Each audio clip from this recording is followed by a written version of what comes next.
Hello, and thanks for joining us on Insights. I am Elizabeth Omori.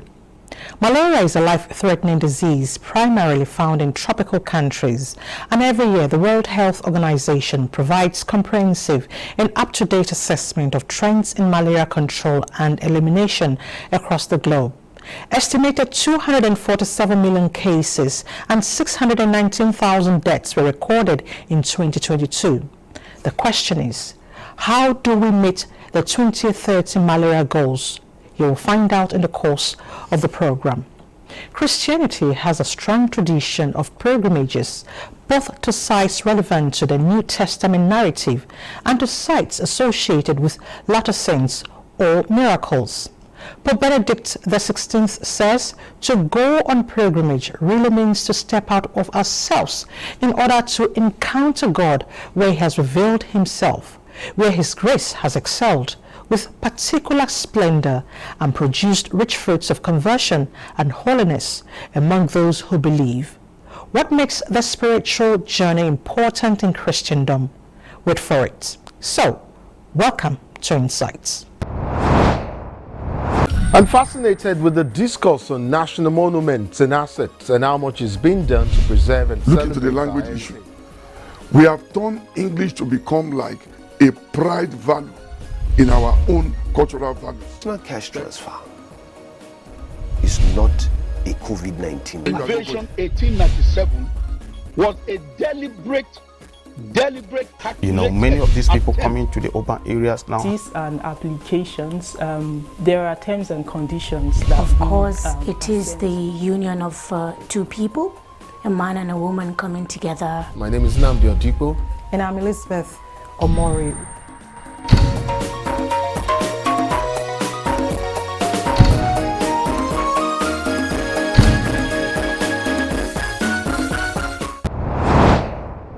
Malaria is a disease caused by a Plasmodium parasite transmitted by the bite of an infected mosquito.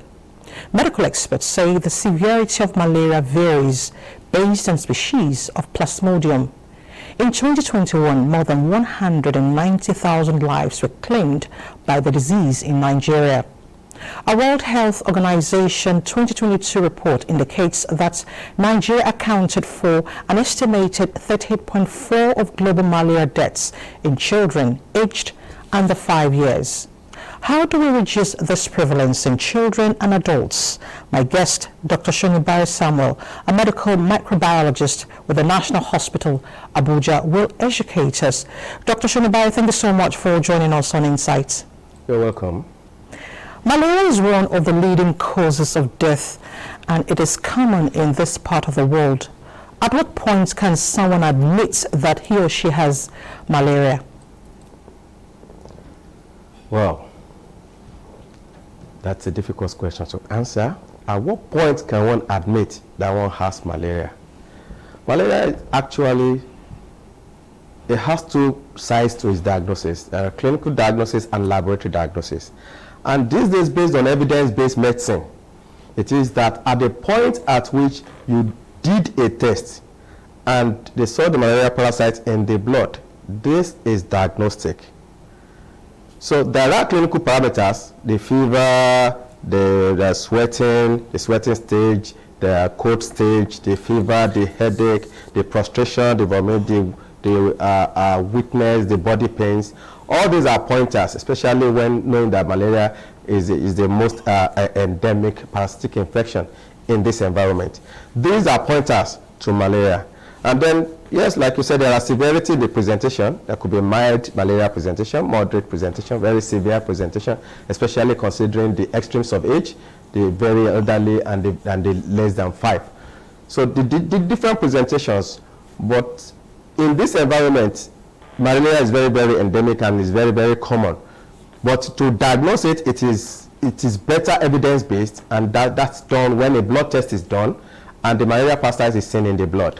Could it be that the symptoms of malaria are common with that of other diseases? Malaria, it's in the spectrum of the organisms that cause fever. That's why it's called malaria fever. Okay. Like you have malaria fever, you have typhoid fever, you have other things that cause fever. Fever is a symptom Fever just means the body is hot. That's what it means. And malaria is a cause of the body being hot. That's what it's called, malaria fever.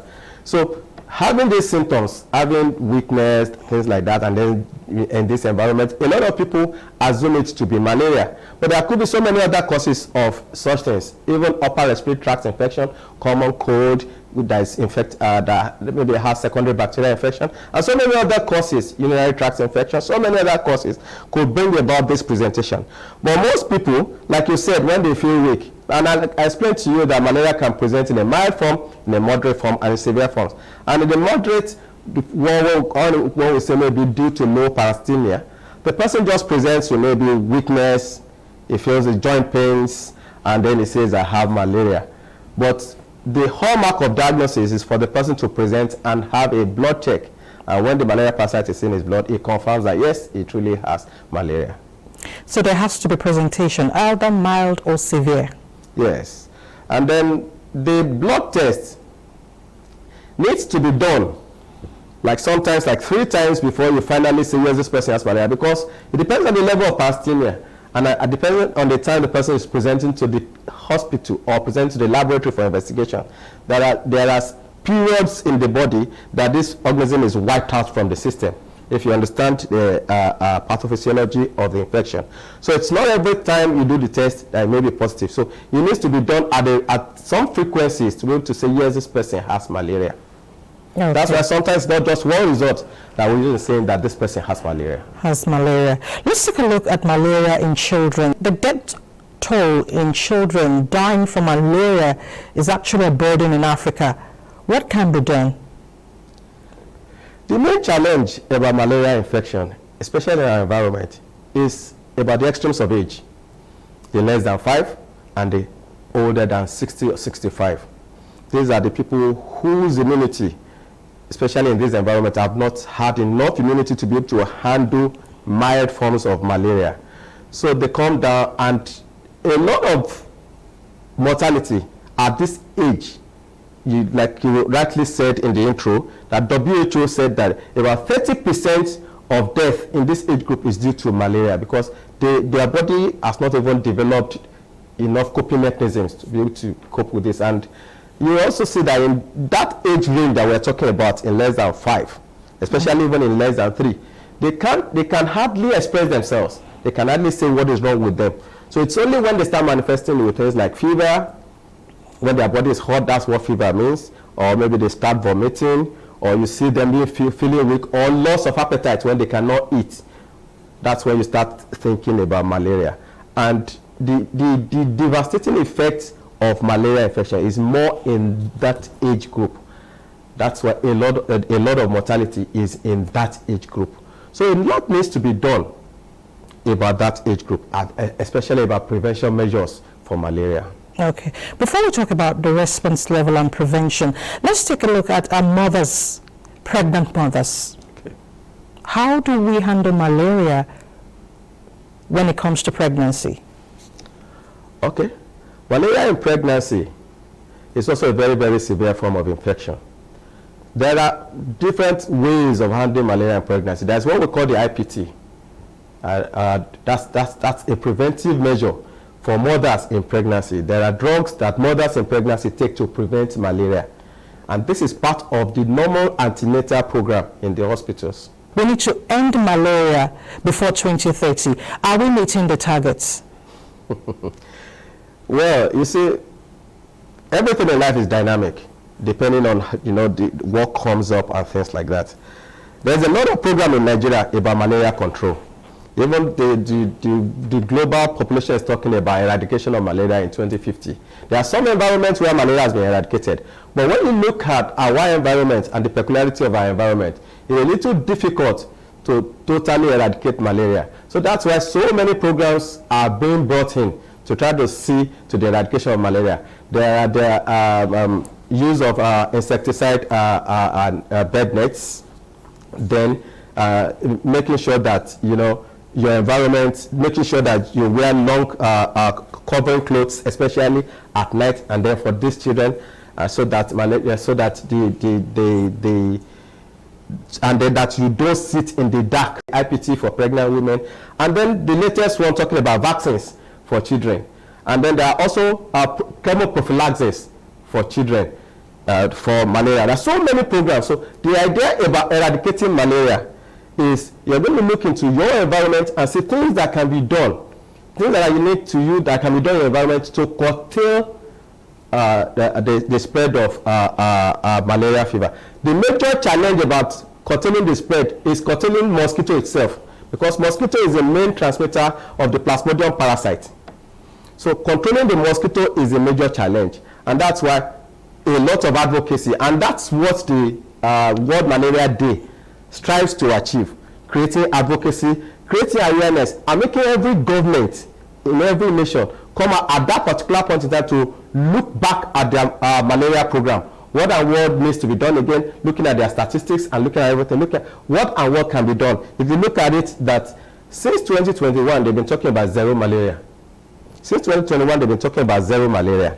And then extending into 2022, where they talked about innovation, innovation in your environment, and then extending to 2023, talking about, trying to invest, innovate, and then implement, at least trying to end malaria. These are all the programs. So talking about achieving malaria eradication in 2030, it is not impossible, but it is work in progress. Work in progress. Yes. But Doc, 2030 is gradually crawling in, and we need to meet these targets. African countries are working to meet this target. The Nigerian government is trying in its malaria eradication program, but you know that the issue of the 2030 seems not feasible, and the global population is looking at 2050 now as the eradication date for malaria. But every nation, if you look at malaria, especially the issues of the efforts of the nations, you see that Africa got together in 2001 to start the Africa Malaria Day, highlighting the need for nations to make efforts. And then in 2027, Ban Ki-moon, who was the WHO head then, looked at it that this is not just a regional thing. It has to be, a global thing, because the world is a global village. And then brought up the idea and sold to the WHO. And then the president of America then launched the global malaria program. That's why now the World Malaria Day is a global program. And the whole world is struggling to end malaria. Everybody has realized that it's a global village.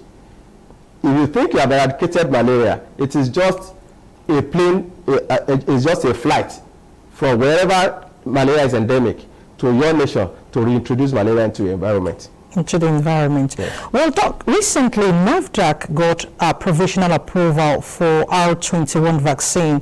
And we hear that there are mixed reactions from the health sector. What's your take? Okay, so let me explain the take about the R21 vaccine. Actually, malaria happened to be one of the first parasites to have a lot of research done and a lot of successes done on it, even in diagnosis. And now talking about vaccine, the WHO had licensed a vaccine last year, which is the RTS/S, yes, which they tried in about 5 African countries. But the success of that was low. It was just about 30% successful. But when you look at the prevalence, and then when you look at the mortality rate due to Plasmodium in this age group, you see that even 10% you want to give it a trial. And that's why the WHO went ahead to license this vaccine, which was effective in about 30% of the population. But the R21 vaccine, from the trial that has been done in about 3 African countries, Ghana, Malawi, Kenya, the trial that has been done in these African countries, the R21 vaccine has, as they have seen an efficacy of about 75%. Oh. So when you look at the situation, it's still a candidate vaccine. It's still being investigated. But when you look at the success rate, you want to try and see whether this will work. And that's why a lot of scientists still believe that this thing is still in the investigative phase. Why are you now using it? But when you look at it, that countries like Ghana have already, approved it. Nigeria, being the one that has the highest burden in the sub-Saharan Africa, would not be wrong to also want to join the league in trying to see the success of this. And if you also notice what the NAFDAC person said, she said it was a provisional approval that has been given to the vaccine, the R21 Oxford vaccine. But if you look at it, there are so many things scientists are looking at. Number one, it's a conjugated vaccine. It is based on the platform of the hepatitis B surface antigen, which is an immunogenic thing, which is the one that takes it is taken from, the stage where the malaria injects into man, the sporozoid stage. It is part of this that was taken in, and merged with the hepatitis B surface antigen, that will act as a carrier to carry it into the body, so as to elicit immune reaction. So it's like you are infecting the person, but you are infecting the person with something that is not going to give you clinical malaria, but will allow the body to elicit antibodies, so that when the person now gets infected or gets bitten by malaria, and then this plasmodium is injected, the body fights this. That's the essence. So it's two ways. Yes, the vaccine has not undergone full clinical trial. That's why some scientists are objecting to it. But when you look at the success rate, it is worth trying. When you talk about malaria treatment, some persons do not believe in orthodox medicine, and then they tend to tilt towards the traditional medicine. What would be your advice concerning treatments? Talking about treatments, there's a lot that goes on when you think about treatment. In this environment, a lot of people don't even get the diagnosis before they start treatment. Okay. And then the issue of resistance is also creeping in. So when you look at the orthodox treatment, a lot of times you see people who think they have malaria and they just have maybe common cold, or even have an upper respiratory tract infection, or have a viral infection that will be self-limiting. That's why you see that in our environment, because we have a lot of challenges. Before you know somebody is sick, it is malaria typhoid, malaria typhoid, malaria typhoid. So, and then because these drugs are readily available over the counter, and then we are also dealing with issues of fake drugs. It's hydra-headed when you look at the issue. We are also dealing with issues of fake drug. And then we're also looking at the issue of this person getting to the chemist to take medication and being given suboptimal treatment. Just pack drugs, and a drug that somebody is supposed to take morning, evening for like 5 days, you give him so many drugs together and tell him to take once, and you think the malaria will go. So many things come into play. And then the issue of resistance gradually creeping into our society. Resistance to the artemisinin-based regimen, because the WHO standard of care for malaria is artemisinin-based regimen, artemisinin combination therapy. When you look at this, that already the issue of resistance is coming in, the issue of fake drugs. So many things come into play. And then in our traditional context, people believe that there are so many other things that can be used to treat malaria. I am not against that these things are there to treat, but these things have not undergone clinical trial. There's nothing wrong in us as Nigerians taking these things and doing trial. And the first thing when it comes to any drug in the clinical trial is safety. These unorthodox ways of treating malaria, has anybody subjected them to safety tests? Are they safe? And that's why you see in our environment, so many things are creeping up. A lot of liver damage, a lot of kidney damage are creeping up. So these are all the issues that we need a lot of research. There are so many mushroom labs out there that don't even do anything. They just write results for you. So when you go to a lab, verify that that lab is doing what it says it does. The malaria test is very simple. There are rapid diagnostic kits that can easily, although that we'll talk about the sensitivity and specificity of such tests. And a very simple one is the slide test, which is a malaria parasite slide test. When you look under the microscope and see the parasite, the WHO criteria is that when you see malaria parasite, whether it's 1+ or 2+ or 3+, like they say, the person is supposed to be treated. For 1+, the person may not manifest the person may not manifest with the disease, but the person may also have another challenge. So that one plus may not, but the WHO says when you see malaria parasite, you treat the person. But wherever you are going for test, make sure that that laboratory has the capacity to do the test.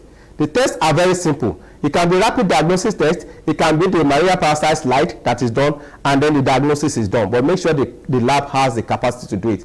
So many laboratories in Nigeria, I am not condemning, but when you see, you just see one room, you go there, most of them don't even do tests, they just write reports. That's why in Nigeria, every time you see, it is malaria, typhoid, everywhere you go, every test you do, malaria, typhoid. Somebody is presenting malaria, typhoid 4 times in a year. Every month it goes is malaria, typhoid. Something is definitely wrong and it needs correction. What tips would you give to us as we celebrate the World Malaria Day?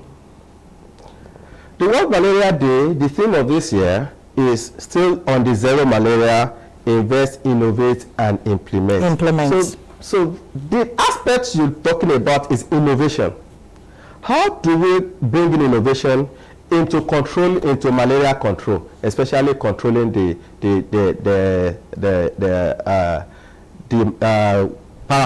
mosquito itself? Like you said, they say cleanliness is next to godliness. We need to have a clean environment in the first place, because people think that it is only when you have stagnated pools and things like that that you can have malaria thriving in an environment. Even an unused tire that you leave in your environment, even a can that you use and drop that has living water in it is enough for mosquito to breed. So cleanliness is the major thing. Cleaning our environment and making sure our environment is clean. You realize that cutting bushes that are close to the house, making sure that your environment is clean, making sure that the gutters flow, and making sure that waters are not left opened, that waters are covered, so that malaria does not have breeding sites. It is for us to curtail mosquito itself. When we curtail mosquito itself, we will do more than 90% of the malaria control. Curtailing mosquito, like you said, a clean environment, we need to as a nation. In those days when we used to talk about days in the week that we schedule for cleaning, now it has to be a personal thing. You have to decide yourself to be clean, to make your environment clean. Sweep your environment regularly. Make sure there are no stagnated water everywhere. And most people think it's only when there are so many ways you don't even see these stagnant waters. Like I explained to you, you have cans just to drink and you drop the can. And then a little water accumulates there. That is enough for mosquito to breed. You have tires littering everywhere. You have refuse.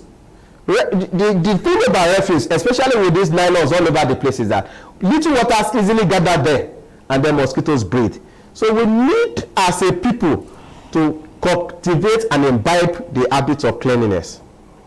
Cleanliness. What about self-medication? Most people self-medicate and it's dangerous. Self-medication is a very, very killer idea. And a lot of us do it. And the society does not also help it. You just go across the counter and then you buy anti-malaria medication. Yes, NAFDAC has done a lot when it comes to curtailing of fake drugs. They tell you that when you buy any anti-malaria, any drug, you scratch the foil and then you call a number and it tells you whether the drug is genuine. And then people just go to buy drugs. If at all you need to buy drugs, why not take, a professional advice? Now talking about professional advice, that's another angle. What is a professional advice? Who gives a professional advice? Because so many people get professional advice that are not really professional advice, that are even being led astray. Because a lot of people arrogate to themselves in Nigeria things that they are not.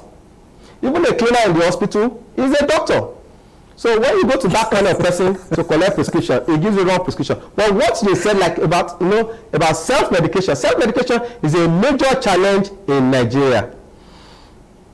It has done a lot of evil than good.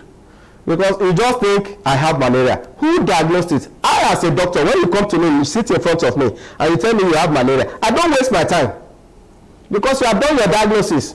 I write your drugs for you, which is a wrong approach by anybody. All you need to do when you are seeing a professional is say whatever your symptoms are, and leave him to doing all the work of thinking, racking his brain, bringing out what and what could be wrong with these things, what we call differentials. What the doctor does is that he does his differentials and starts taking them one by one. Could it be this? Could it be that? And starts asking you questions till it comes to arriving at whatever is wrong with you. But a lot of Nigerians self-medicate, and it is so rampant.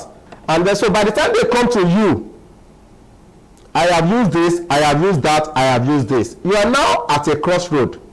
Are we dealing with the issue of fake drug here? Are we dealing with the issue of suboptimal treatment here?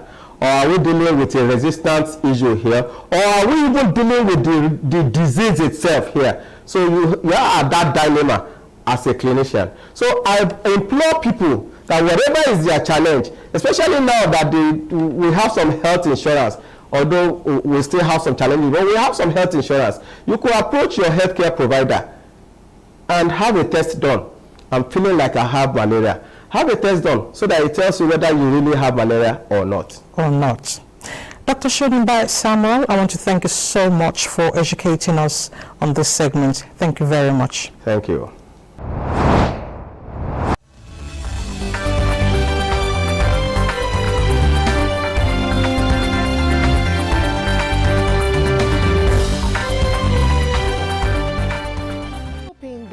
Educational deprivation is not the end of the world. Agencies and stakeholders to proactively tackle these challenges. Women in most countries of the world constitute about 50% of registered voters. Kevin Williams reporting for Dateline 360. In Jos, Caleb Gochin, Dateline 360. Naja Atiti Dateline 360. Shidi Okrafo. For Dateline 360. In Lagos, Michael Olaleye. Reporting for Dateline 360. I am Omosola Omojola. Thanks for tuning in.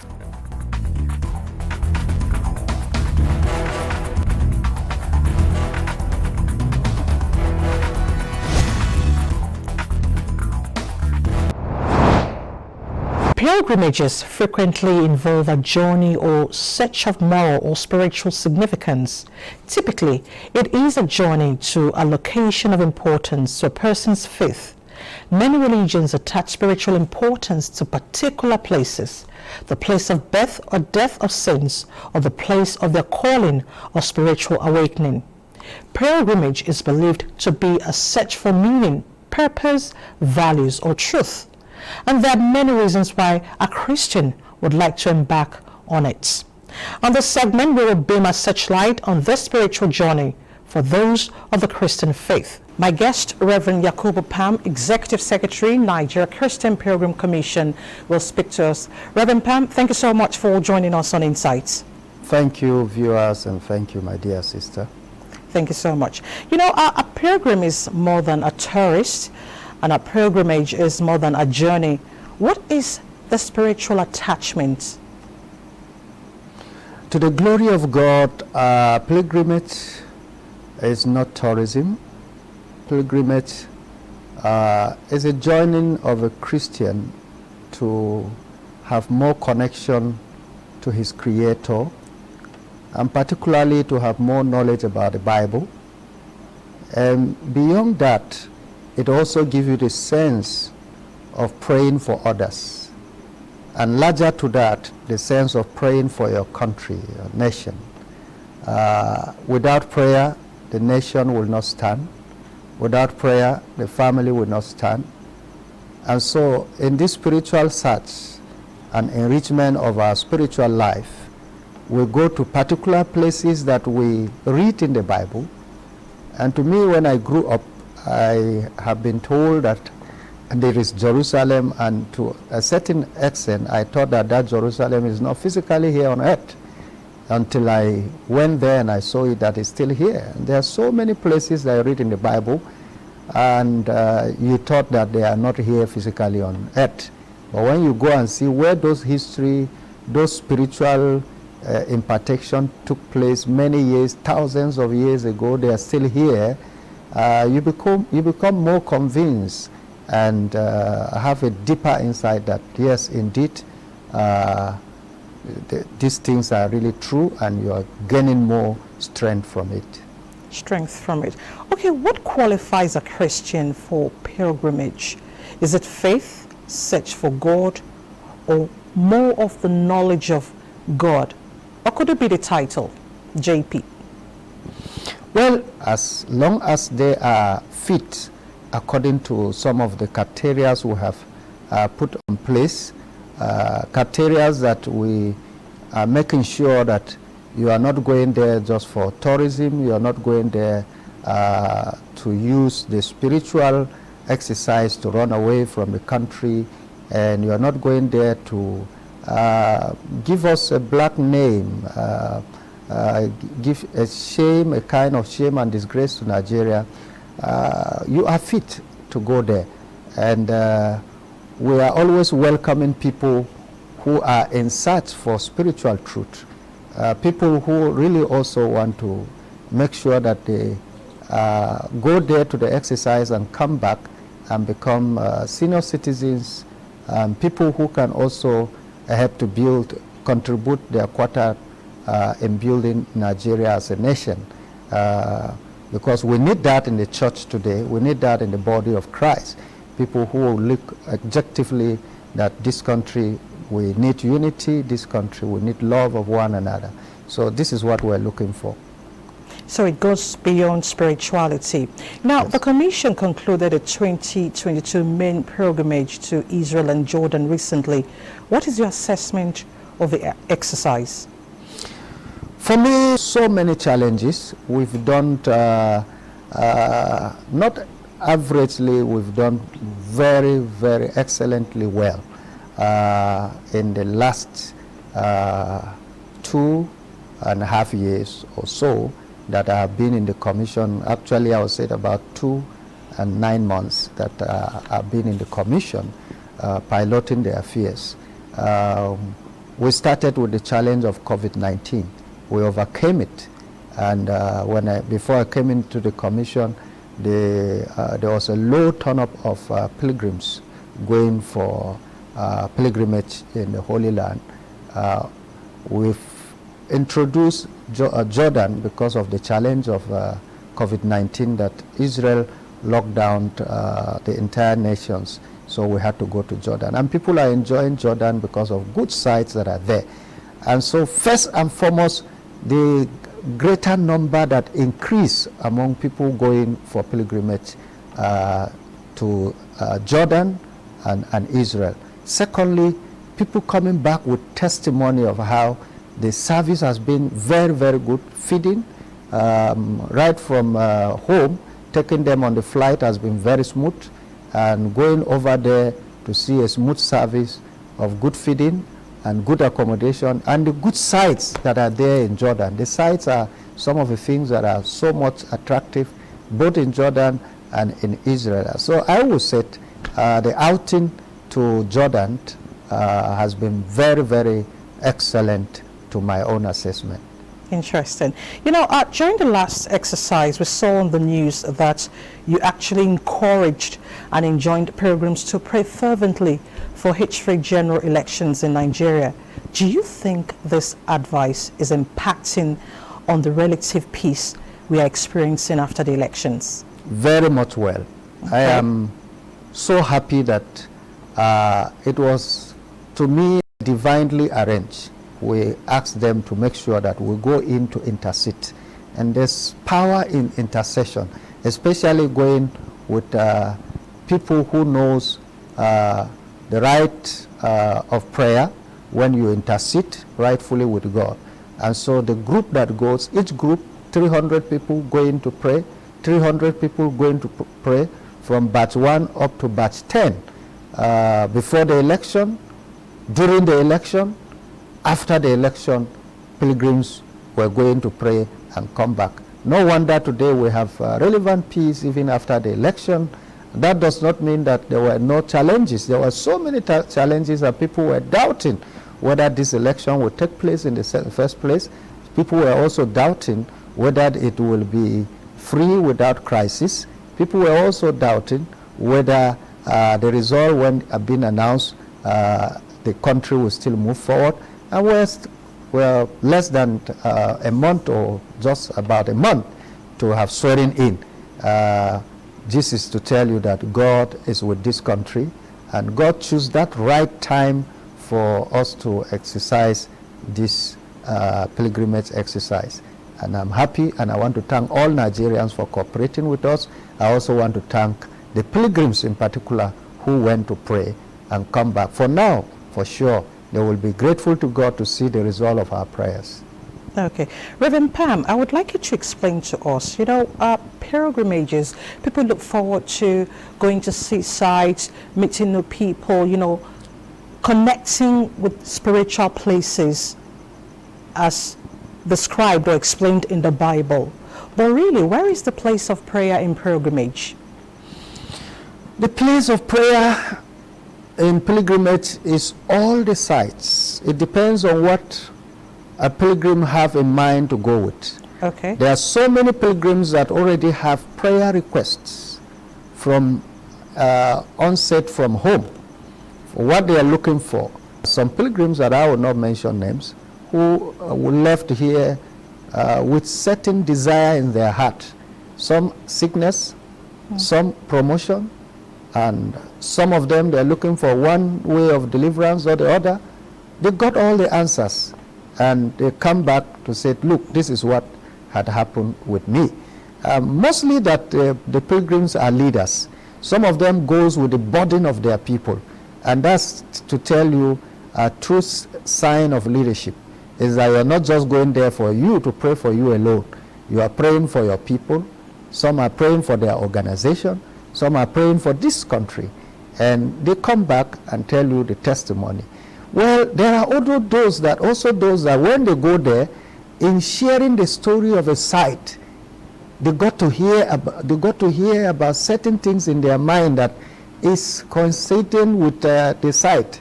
And they are saying, oh, this story about this site is relating to the need of my heart. And they will kneel down there and begin to pray, oh God, this is what I want. Just like this person in the old pray in this place, and you answer his prayer, also answer my prayer. And they come back joyfully. These are things that they didn't plan from home. But as they went to that site, the story in the site is relating to their issues. And so they pray with it. So there's a place of prayer in every site, not only some site. Every site. There are places that some people just believe. If I enter here, if I touch this water, I am healed. All of that, it depends on the faith that you have. So these are all issues of faith. And I believe that it's happening to so many, and it has happened to so many pilgrims. Okay. Most times when people go on pilgrimages, some persons actually abscond. But you have a track record. Since you came on board, there's zero level of abscondment. What exactly are you doing? Well, to the glory of God, first and foremost, I came into the Nigerian Christian Pilgrims Commission with the six points agenda. One of it is to fight corruption. And abscondment is actually a child of corruption. When people want to run away, money passes into various hands, and dubious people help them to do that. Not only within the country, even outside the country. There are Nigerians who have absconded that they are both in Israel and other places, that they're helping other ones to abscond. And that's a purely business for them, so that they will reach to those people and say, you can come here and you can do. And these are all terrible issues that we had to put down. And so beginning with that, we locked down whatever room for corruption, both in the commission, both in the 36 states of the Pilgrim Welfare Boards that are under us, the commission, and also to make sure that our ground handler, whoever is doing business with us, contract with us, their hands should be clean. And so that's the beginning way to start with. And even the staff, their hands should be clean. And going beyond that, we also have to deal with, if you are indeed going to be a pilgrim to travel, you must bring somebody that will guarantee you. A guarantor must also be aware that if you run away and abscond, the guarantor will be arrested. And so when people hear like that, before you sign for any pilgrim, you must make sure that the pilgrim is indeed making a commitment that is going and come back. And after that one, we also make sure that we have a screening. And in that screening, we are to screen. We have some sign to tell us that, yes, indeed, it's not something to share on the media, that this person will go and not come back. And these are the things, and we could to tell you, no, you do not pass the screening. No matter what it is, you could be a brother to a governor, it could be a son and whatever. So we tell you, no, you're not traveling. So these are all the signs, the steps taken to make sure that, but finally we follow it up even on the day of traveling. If we still see that somebody is not going to come back, we can stop you from the airport. Some certain times we even stop you after they have flew you to Israel, we deport you back to Nigeria, just to make sure that we do not have this abscondment. And this has given us a very good name, both in Israel, both in Jordan, both in Rome. And this time around, they are looking at Nigerian as well responsible and well-respected people. We are not going out there to sell ourselves and blackmail our country. And blackmail our country. Well, the 2023 Easter pilgrimage exercise to Israel and Jordan in Owerri set. What are the arrangements like? We must be grateful to the president of this country. We must be grateful to the secretary to the government of this country that they have given us a very good encouragement for the commission to reach up to this level. We've had the last pilgrimage of 2022, main pilgrimage, about 10 badges that have gone and come back. We're expecting a bigger bus of about 360 to pick the people, the pilgrims to the Holy Land. So the airbus have been settled, the accommodations have been settled. This is actually a very high peak in Israel, but yet we've make sure that we have accommodation available for our pilgrims over there, and so that none of them will complain. And we have a lot of pilgrims on ground, both in Enugu, both in Bauchi. I appreciate all the places that have pilgrims on ground. We have Enugu State is mobilized. We have Bauchi State. We have Katsina. As I always thank my brothers, the Muslim governors, who are really showing us the love and sponsoring Christians from their own domain to travel to go and worship God. And as a matter of fact, is also encouraging this country to be united and to be one. From Plateau, we have pilgrims, Benue, all of those states have pilgrims, even Lagos, they have pilgrims, and we also have from Kwara, Kogi, all pilgrims are on ground. But the highest of all is Imo State with 1,000. I think it's the highest of them all. Some are 200, some are 300, some are 400. Reverend Pam, in airlifting intending pilgrims, I want to believe there are pockets of challenges. Could you highlight them, and how have you been surmounting some of these challenges since you came on board? Well, first and foremost is the challenge that you have mentioned. Abscondment was almost in every of our exercise by the history of the Commission, until we overcame it in the pilgrimage of 2021, which we have 0 abscondment, and since from then we have made it a law to make sure that the exercise end up with a clean slate without abscondment. The second one is also to see that we fight against corruption, which we are doing it with all honesty, checking ourselves every day in the Commission to make sure that we do not put ourselves in a situation that will bring shame to the Commission and all the rest. And the third one is lack of funding. Of course, we are grateful to the President, we're grateful to the Secretary to the government, The Nigerian Christian Pilgrims Commission supposed to be independent, funding itself, if we have had our plans put together. However, we are still working on it, but to the glory of God, all of these challenges, we have succeeded in overcoming them. That is why, even in the mix of lack, the mix of no fund, we've been going ahead, conducting the exercise of pilgrimage, and people are so excited and they are very, very happy.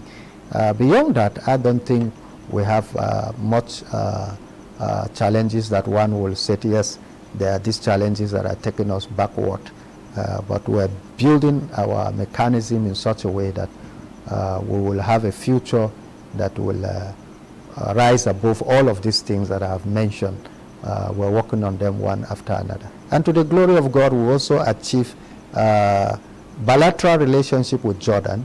We were with the ambassador, we were with the Minister of Tourism of Jordan, and he also appreciated Nigerian for the first time coming for pilgrimage in Jordan, and he gave us, he said he will begin to give Nigerian a multiple visas between 1 year to 2 years on their passports.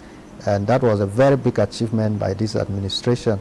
And he promised, he said he's going to come to Nigeria and he wants to use Nigeria as a gateway to Africa.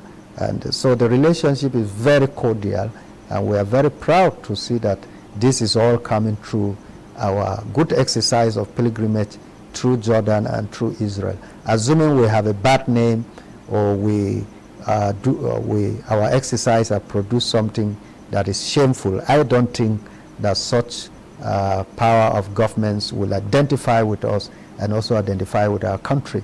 So the Nigerian Christian Pilgrims Commission, we are really representing government properly and representing the country properly, and we are glad that our pilgrims are not misbehaving.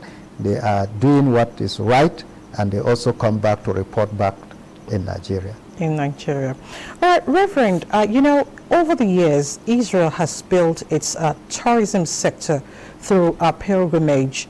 Can there be a replication in Nigeria? Well, in the first place, we're glad for this direct flight. The direct flight indeed shows that business, yes, there's what is going to be as a gain for Israel in Nigeria and a gain for Nigeria in Israel, because this is to build the two countries business-wise, economic-wise, and sharing of whatever form of business, whatever form of relationship that we could share together. That is very, very important. Secondly, the other sister countries around us in West Africa and the Central Africa that are very close to us could also be having a stop-by flight here if they're planning to go to Israel. And of course, when they are here, we are the one having the gain. Just like we stop by in Turkey to go to other countries, and other countries will be stopping by here to go to Israel. And so that is a very good one. We're also building this because the Jordanian government have always also said that they want a share of culture. They want to see how they can be bringing their people here to look at our culture. And so indeed we're building the tourism industry of Nigeria. And in fact, when the Minister of Tourism of Jordan will be coming, we will be visiting our own Minister of Tourism, and they will sit down to plan. They're already planning they will showcase their own culture to us here, and we will showcase their own culture, our own culture to them there. So that will be a synergy. We have a lot of tourist sites here in Nigeria. We have a lot of, go to Taraba State, you will not believe that the Mambila there is in Nigeria. A very big hill, a very nice place to be. You think it's somewhere else. Go to Plateau State and see the mountains and all the rest. Go to Benue State and see the river. go to Niger State, go to Kogi, and you see there are so many things historically that are here. Go to Calabar and see the history of the slavery and all the rest. These are issues that the white man will travel and say, let me go and see how the slavery was in those days, and go to so many places and learn the origin of different type of ethnics of Nigerian. Is indeed something that people could come and travel here and look at it, and they will be grateful that they have come to see. And moreover, we are the largest black country in the world, that people are looking for any thing pertaining to black people. They will come here gladly to study it and to go back. So we just need to package most of the things just like others have packaged their own. And indeed, we will never regret it. We will be grateful. I foresee that tourism is going to be one of the source of income for Nigeria in the next future. Just like in Jordan and in Israel, the major source of income in most of these countries is tourism. It's nothing more than tourism. So tourism is something that we can build more on it in Nigeria. Well, that collaboration would really be a nice step in the right direction. Reverend Yakubu Pam, Executive Secretary, Niger Christian Pilgrim Commission, thank you so much for joining us on Insight. Thank you. Thank you. Thank you very much. Thank you. That's Insight today. Thank you so much for watching. Remember, love yourself more, treat others well, and remain patriotic. I'll see you next week. I'm Elizabeth Omori. Bye for now.